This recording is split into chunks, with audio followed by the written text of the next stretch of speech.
A new cycle starts. Welcome to Manifesting Magically with Trevor and Ann. I'm Trevor, and with me is my good friend Ann. And Ann, the winter solstice is coming. That's right. I'm excited about it. How about you? Me too. I always use the winter solstice as kind of a New Year type of energy. Um, and occasionally do certain rituals to bring things into existence. And also kind of the day before, maybe take things out of my life that I don't really want to keep. What about you? What are your traditions? Yeah, well, first of all, for anybody who doesn't know what the solstice is, it is the shortest day of the year. So, the least amount of sunlight and the most amount of darkness, and happens once a year, usually somewhere between December 20th and 22nd. This year it is on Sunday. I believe that's the 21st. And I, this is silly, but one of my rituals is to get a new toothbrush on the solstice. Makes sense. I mean, You're why? supposed to switch out your toothbrush four times a year or something. And so I just do it on the equinox and the solstices. And it's kind of like a small excitement. Um, Hey, when you get older, new toothbrushes are exciting. I agree. Kind of like, yeah, you get to pick a new color all of a sudden. But yeah, yeah, I a lot of stuff in my house though, like stuff that you generally should do four times a year or twice a year. I like to schedule that on the solstice and the equinoxes because it just gives this nice rhythm. And I yeah, don't have to think too much about like where is that? When is it coming? So, and a lot of it happens to do with cleaning, getting rid of the old, bringing in some new stuff. And then, yeah, of course, there's, like you said, there's always these things like financially this year, I'm going to go and do an audit for the year, a financial audit hmm, and figure out how to move forward, how to save for the house repairs that I need and figure out how to make my money work the best for me over the next year. yeah. I mean, I think that's a really good point. I've always thought of, the when you were saying the 6 month thing, checking your smoke detector batteries. I mean, supposed to do Yep. that twice a year. That'd be a good thing. Um, but yeah, I always think of the solstice as, kind of the day before as the opportunity to release things from our life. So I'm once again trying to go sugar free, or at least, well, not sugar free, let's say moderate amounts of sugar and only when it's offered to me. Um, so no buying sugar. That's my version of sugar free these days. Uh, I usually I make it several months, and Mhm. then it just all falls apart. So, I mean, it's kind of like a New Year's resolution day, I guess is the way I think about it. But I have a little ritual that I do, and I'll explain that. And then I also think of right as the sun is setting on the winter solstice, because the next day the sun will be out longer, that's a growth period. So, we can treat that kind of like right after a new moon in some sense, except for it's bigger, Yep, right? Because it exactly. It's the yearly right after a new moon energy instead of the monthly one. and we just had a new moon, so we have the combination of both going on. Which makes for a pretty powerful time of the year to do some good magic that you want to bring things into your life, the habits that you want to establish for this next year. I suspect that you'll be able to go longer than a few months this year just because of that coincidence for the low sugar goal that you've got. Yeah, yeah. I've just said no sugar gold doesn't work for me, but low sugar does. Hmm. I can generally make it several months, and then you know, we all have our momentary freakouts, right? Usually mine is driving home from work and then grabbing a candy bar because I'm mad about something or sad about something or indifferent about something. But hopefully that's not going to happen this year, and I have a feeling it won't. So uh, that's exciting. That is exciting. Yeah. So why don't you tell us the story of the winter solstices? You know it. I know the Egyptian version, which I think is very similar, but Yeah, so this time of year is Yule. It's the winter solstice, so it's the longest night of the year, and that's kind of the biggest thing, right? And uh, the idea is that when we get to this time of year, it feels like this night is going to go on forever, but we have to remember that it's not, right? Things are going to return, and we have cycles that come up again and again. And so, in the story of the Yule, two kings watch over the year, the Holly King and the Oak King. And the Holly King rules over the darker half of the year, the autumn and the winter.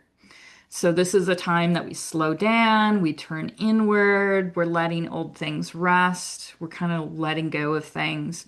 And the Oak King rules for the lighter half, the spring and the summer. So, these are seasons for growth, for warmth, and for gentle beginnings, right? And so on Yule, which is the darkest night, the Oak King is born once more. And it's a peaceful thing, this turning of the wheel. He just takes over from the Holly King. There's, not really, some people depict it as a fight between the two, but it's not a fight that's filled with anger or anything. It's just a slow moving from one to the other. It's that season that's always going to change no matter what. And so we fill our Yule with cozy symbols. We love evergreen branches that stay alive through winter. I love having evergreen around. Plus the smell is great. Warm fires tell us the story of Yule. Candles. We have all kinds of like little things to remind us that the light is coming back. And the tiniest little flame that we have, even if it's just a little tea candle over here, gives us like that reminder these things matter and we're not going to be in darkness forever. So we have the sun that's going to be returning. And we have the Oak King that is going to start his reign soon. yeah, that's I mean that's essentially the Egyptian story without the maybe the symbolisms, but Ra versus Set, Ra the sun god, Set the god of night, and they battle, and Ra eventually starts winning on the winter solstice, and then on the summer solstice, Set starts winning, and it's kind of Mhm. just a way to personify the links of the day. So yeah, Yeah, it's a nice personification. I was at a gathering once where they enacted that, and it was just a lovely enactment of the Oak King prevailing over the Holly King, and then we all celebrated. yeah. Should we throw some energy cards to see what's going on, what we should know about the Oh, by solstice? the upcoming seasons, yeah. What's Yeah. be in store for us this spring? Yeah, so what do we need to know as we celebrate the return of the sun, I guess is Yeah, and I do want to point out that even though we're celebrating the return of the sun, let's just be realistic. There are some places where it's just going to take a long time before we actually see any significant change. Like where I live, I think it's going to be like January, February the end of January, beginning of February, before we see any reasonable change in the light. And so a lot of people where I live just leave their Christmas lights up until February at least, just because we still need that little bit of light. yeah. Um, Well, yeah. I mean, there's a lot of, philosophical bends on the 3 days after the winter solstice because they're essentially we're gaining seconds, right? We're not gaining Mhm. minutes in the day or even a half a minute. It's even at the equator, I think it's like, maybe 5 seconds the first day, then six, and then seven. And so a Yeah. lot of people think of that as the 3 days of darkness, and associate that with, various religions, like the Hindu religion of a god that died and then was resurrected 3 days later, which might sound familiar. Um, so Funny how those same stories keep on popping up, no yeah, matter what religion. Yeah. We've got these exactly. themes. So I mean, I think that's a really good, like we noticeably there won't be a difference until towards the end of the month. Hmm. But let's see what the Akashic Records Oracle has to say. I've been really enjoying this deck, even though some of these cards are kind of like in your face, like, you need to kind of grow up. Which Some I, people need to hear that though. I mean, and that some people sometimes includes us, right? yeah. So the first one is consider the options. You've narrowed your focus to one desired outcome, and you might be missing a bigger opportunity. Open up and let the universe send the highest possible result. I like that. Always reminds me of the phrase "don't say no before they say yes," like when you're applying for jobs. Like, Oh, yeah. don't take yourself out of the running by not applying. Um, Yeah, don't shut doors or how to put it, like leave that door open until you decide to be the person to shut it, sort of thing of give yourself options. or at least until you know the door is closed, right? I mean, Yeah.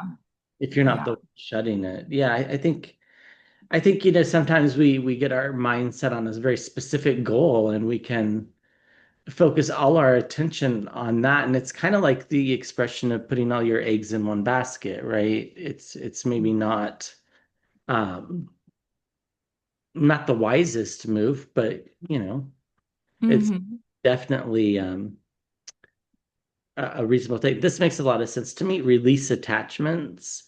There's something you need to let go of. It's either a limiting belief, an untruth, or a negative behavior. It's holding you back and keeping you from stepping into your true potential and happiness. How did the cards know that I've been eating too much sugar? It's but yeah, I mean, I think that fits perfectly with the in kind of the traditions that I grew up in with the night before the solstice of doing a releasing type of activity, which we'll talk about here in a bit. Um, and then stand your ground. There's something you want to fight for, yet you are choosing to hide instead. Create a boundary and speak out for what you believe in. And quite frankly, I think there are a number of people, and probably most of the ones watching this channel, that are kind of in this stand your ground against the craziness energy right now. But Yeah. and underneath we have step back. You're being asked to step back from your life in order to gain perspective. When you're too close to a situation, it can be hard to make a decision. Span out and view your life from a distance so you can get the perspective needed. I think that's super important too, like not like being myopic about every little thing. And it's Hmm. I mean, it's really easy to say this and it's really hard to do it in practice, is just letting life happen with, some moderate, positive influences. But, we don't ultimately get the say in some of the things, right? So, uh, I yeah, and I think the hardest one is I think of all the people out there who have children. And, especially when they have adult children, you have to step back and just let them make what is clearly going to be a mistake and just kind of let it go and have perspective and have that long view of I'll be there when things go wrong and I'll be there to help them get them back on track.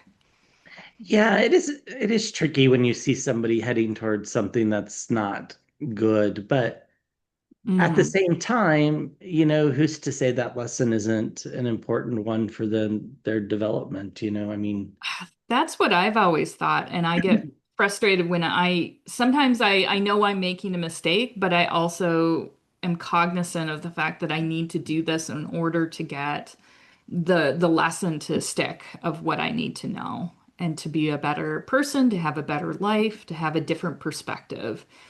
Because failures can teach us a lot more than successes.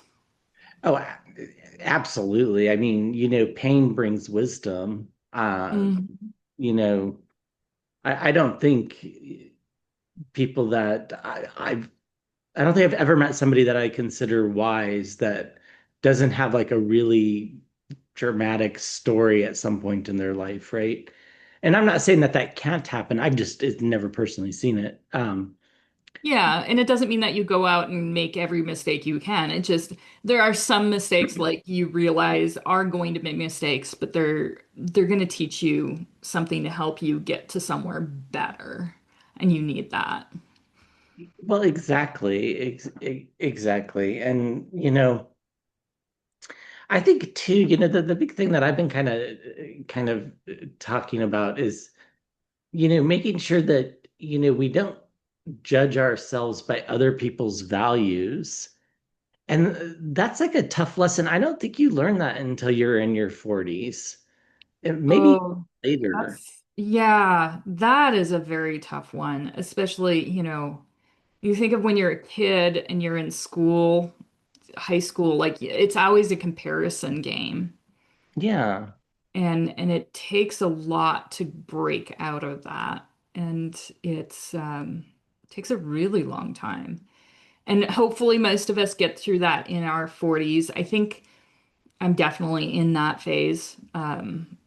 And I've definitely like at my workplace, I am more blunt than than the younger people. I'm just like, I do not pull punches at this point. I do not have time for that. I don't have the energy. I am more, I'm not gonna try and be friends. I'm trying to get a job done. And sometimes that's just what's required. Um, That's an interesting lesson in its own right, that the people that we work with, we're not necessarily meant to be friends with all of them. It's not that we treat them badly. It's just, we maintain a professional relationship and nothing more. Um, Yeah. And it takes a long time because we tend to compare ourselves to those we're around. So our um, work friends, for the lack of a better word, and we can be friendly and we can be friends in a certain way with them, but abs- it doesn't mean that those are friendships that are going to last to the end of time, you know, no. and or beyond the scope of the job. Sometimes you're away from the job and you don't end up keeping those friendships and you develop new ones in your new job. Well, exactly. I mean, exactly. Enduring friendships are super special. And Mhm. you never know how they're going to come about, when they're going to come about, and just being prepared for them to come about, I think is half the battle. Uh, Yeah. you know, and and then, the best friendships are the ones that are easy to maintain, that aren't one-sided, right? That was another big thing that was coming through. I've been doing the 2026 teroscopes. So Hmm.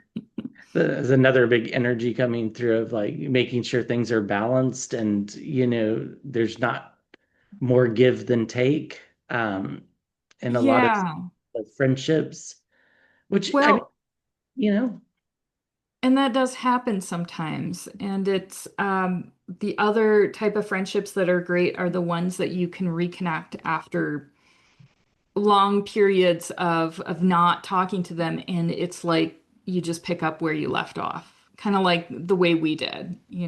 exactly, yeah, my really, really good friend from my undergraduate world texted me a couple of weeks ago that she was having a hard time, and we talked on the phone, and we just ended up laughing about all the craziness that we've experienced in our lives. And of course, that's like 30 years ago almost at this point, but so, it's those types of friendships, I think, are the ones that endure, and having the people pulling for you, even if you're not necessarily even talking to them on a regular basis, I think is good. Um, Yeah, and that's one of the things that I definitely want to make sure is a mainstay of the next year for me. I struggle with keeping in contact with people that I'm not physically around. I don't know about you, but like calling people to make sure we keep connections, it's not high on my list usually.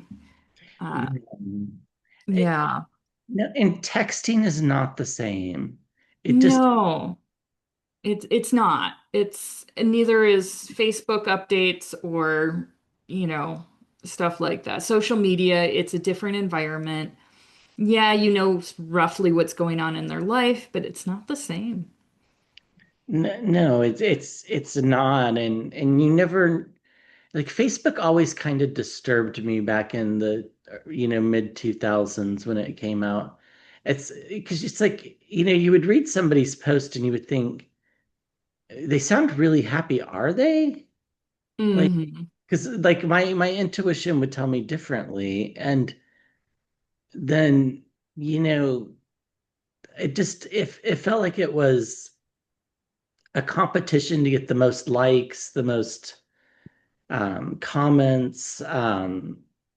And I mean, I still think that's going on today. I haven't been on Facebook since 2008. So I don't know, but like I quit that way early on in the cycle, just because I started learning too much about people and I didn't like it. Uh, Hmm.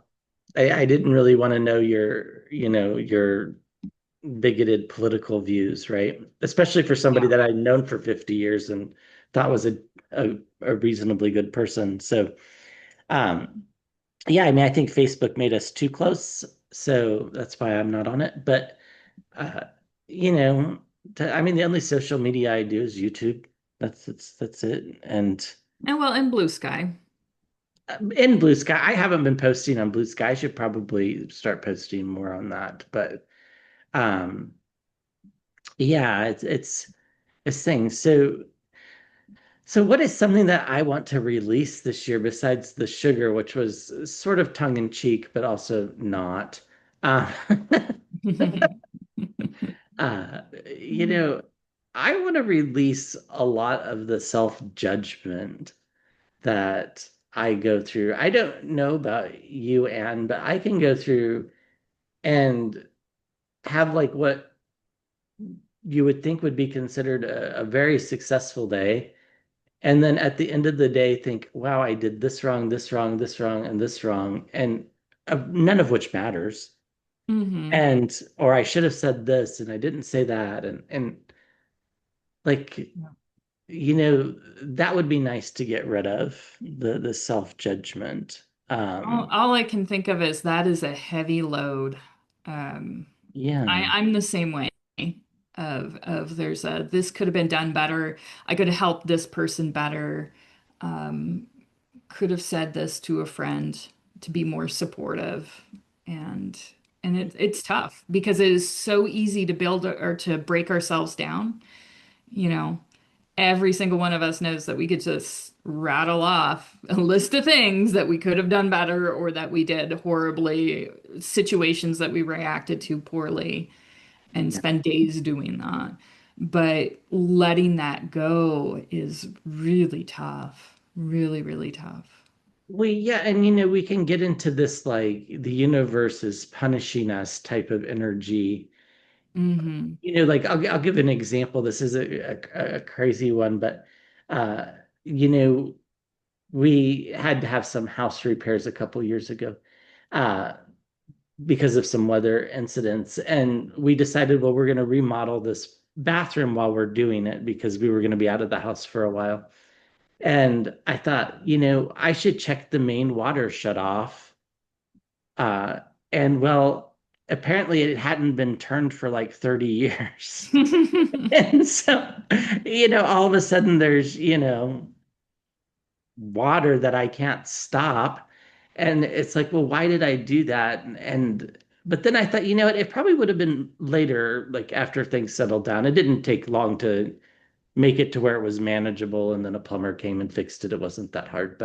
Um, but for a long time, I'm just like, why did I do that? Why did I should just never touched it? I mean, Hmm. and but then I thought, if the people remodeling the bathroom did that and the pipe burst, what plumber would have they hired and how much would have that been? You don't really know. Maybe in the Yep. long run I saved myself some money. Who knows? But Yeah, sometimes I think bad things happen, or what seems to be bad things happen to prevent a worse thing from happening. yeah, but yeah, me and curiosity with water is never really a good thing. Don't I should not do my own plumbing. That's uh Yeah. we'll see if I take that advice, but as my mother has asked me to like, can you change my bathroom vanity? And I'm like, yeah, probably. Oh, I'm thinking maybe I'm not supposed to. yeah, I'm hiring a plumber soon, and that's yeah, exactly. Like I don't trust myself, and there's a lot of water issues sometimes in my house, and I kind of wonder what it's reflecting on my life. You know, because Exactly. sometimes your house will exhibit certain things that indicate what's going on in your life, whether it's stuck energy or too many emotions, which is, to be honest, I think where I'm at is like there's just a lot of emotions that I haven't processed yet and I need to go through. Um, and so there's leaks and this and that, but yeah. Yeah. So one of the releasing things, you could use a bay leaf if you wanted instead of a piece of paper, but if you don't, a piece of paper will work. So I just wrote in the present tense, I'm enjoying the freedom of living without self-doubt. Oh, So, lovely. and then the idea is that we want to get rid of this, right? So, we fold away, and we turn, counterclockwise, I guess, fold away and fold away. And then like tonight, the night before the solstice, you would, burn this essentially. Now, if you use a bay leaf, you can do it outside. Paper, I just be careful. Burning anything, you need to be careful, right? Yep. But something really simple to do, an action that's kind of there. A lot of people do this just after the full moon or just before a new moon as well. So, just something really simple like that. And Yeah. and we shall see if my self-doubt decreases. My guess is it probably will. Um, because, I think, you know, we kind of get these messages that of the things that we really, really would change our lives for the bigger thing. Yes, giving up sugar would change my life in some ways, but it's, I don't have diabetes. I don't have any health concerns. So that's just more of like a mental triumph than than a necessity, right? And it's not like Yeah. I'm downing 3 pounds of sugar a week because I'm certainly not. So, um, Well, and getting rid of your self-doubt actually might have the after effect of not eating as much sugar as well. Because yeah. I don't know about you, but sometimes I emotionally eat, and I know it's not healthy, but we have to be kind to ourselves and recognize that everybody does that on occasion, and it's not the end of the world.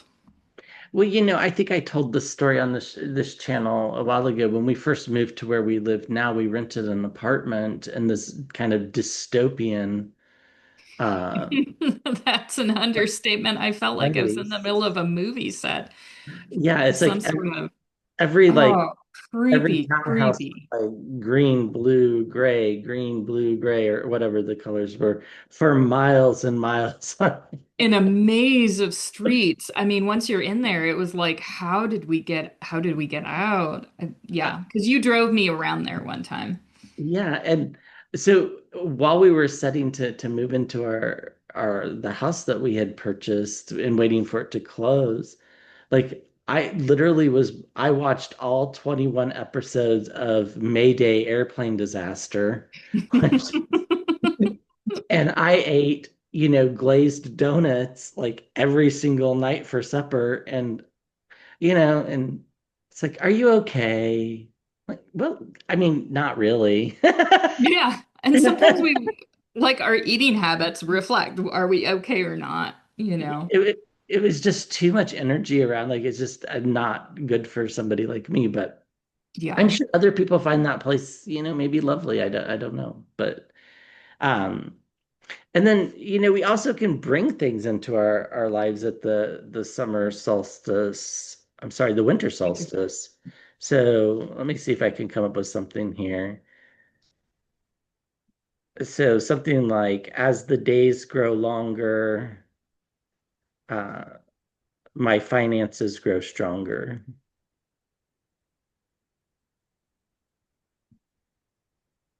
That sounds like a lovely one. Yeah. My Yeah, concern, like I'm thinking about the housing projects. I've got some big ones coming up, so finances are big on my mind. yeah, and then this one I'd actually do with a candle, and I will most likely do this tomorrow. Uh, so as the days grow longer, my finances grow stronger. Um, and then this we want, so right, so we're gonna fold towards us, clockwise towards us, clockwise towards us, so on and so forth. And I have these lovely little candle holders that I think I got at the Goodwill. And I'm just gonna put my piece of paper there. And then for fun, I'm gonna add some cinnamon. And then this is some cinnamon oil. I might drip that down the candle. Yellow is for, the idea of gold, prosperity, the sun. Um, Mhm. all of those things are the reason for the color. And then you would light this right after sunset on the longest night, which is not tonight, so tomorrow. But And that also could work on Monday morning as well, very nicely. absolutely. And I would let that candle burn all the way down to the ground. So, that's an 8-hour candle. 12:30 is kind of late, but the sun sets around 4:30 here. So, um, you know, Mhm. roughly, it wouldn't be that unreasonable to let it burn all the way down and to just focus on it, intermittently throughout the night. Of course, keep an eye on it so that we don't burn down the house, but um Yep. Make sure if you have animals, they're safe from the fire. yeah, our cats don't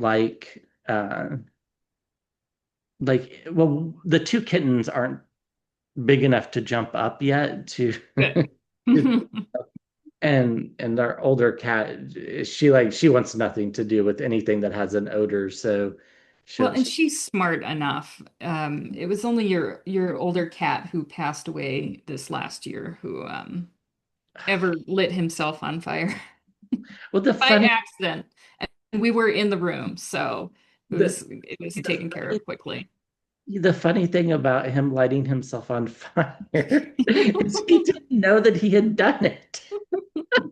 I'm just so like, what's the smell? And we could smell burnt hair, and there's Jack still.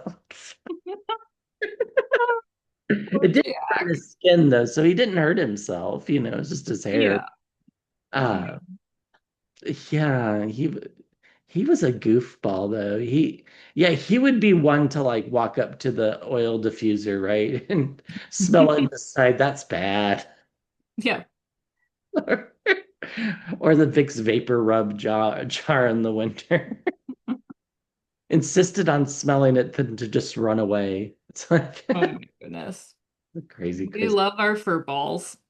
Oh, indeed, indeed. Our two youngest ones are just they're they're so funny. So there's a boy and a girl, and they're brother and sister, and the boy has insisted on sleeping with my father-in-law every night. And except for he wants to sleep between, like the shoulder and the nape of the neck. Oh, oh, talk about a crink in the neck. So, so anyhow, we've my father-in-law is a very gentle person. So I finally told him, I'm like, let's just shut your door and kick him out. And he whines to get in, but he gives it up after a while. But Yeah. it's it is what it is. But and then the girl, she's just a lover dubber kind of cat. She just wants to cuddle. She'll sleep between your legs or by your feet or whatever, and gets Hmm. confused when we decide to wake up. So yeah, so well, I'm looking forward to Yule or the winter solstice, and I think it's going to be a, a good opportunity to bring in new things and get rid of old things that aren't really working for us.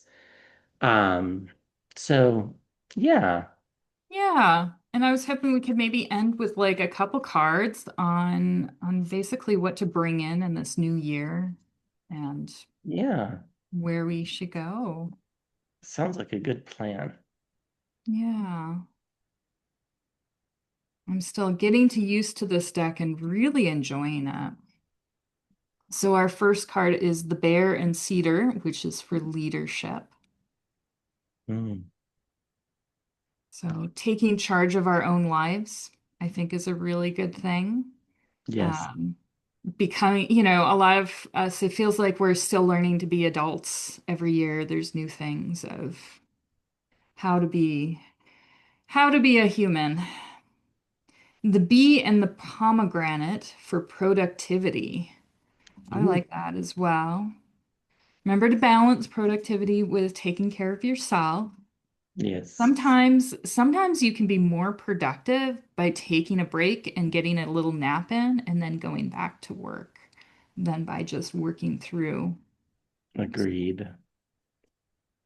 And then the last one is the badger and ginkgo, which is about healing wounds, which is fantastic. That one I really resonate with. I've got my cherry court still, letting go of sadness and grief. Um, and I'd like to get to this point for sure, of just letting that stuff go and healing those old wounds so that I can come forth stronger. Yeah, and I really like what you said about productivity and making sure that we have a good life balance there, because it is very much one of my faults is I can be highly productive to the point of exhausting myself. And Mhm. um, I've been trying to take steps back on that, and I'm looking forward to taking bigger steps back uh, on that as we move through the kind of the holiday weeks, right? So, and then leadership. You know what that makes me think of is every time I don't. I'm not saying my doctor's a bad doctor, but I have to tell him it's been a year since we've drawn some blood, and I'm getting too old not to do that. And, Yep. Same with Carl. He's in the yearly blood drawn phase.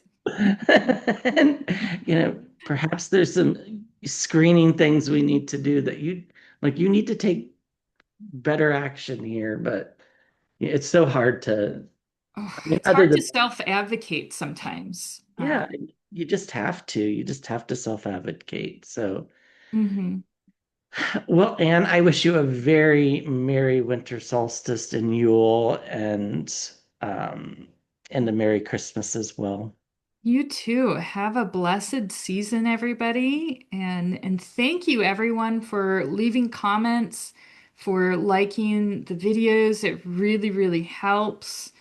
We really appreciate it. So thank you, thank you, thank you.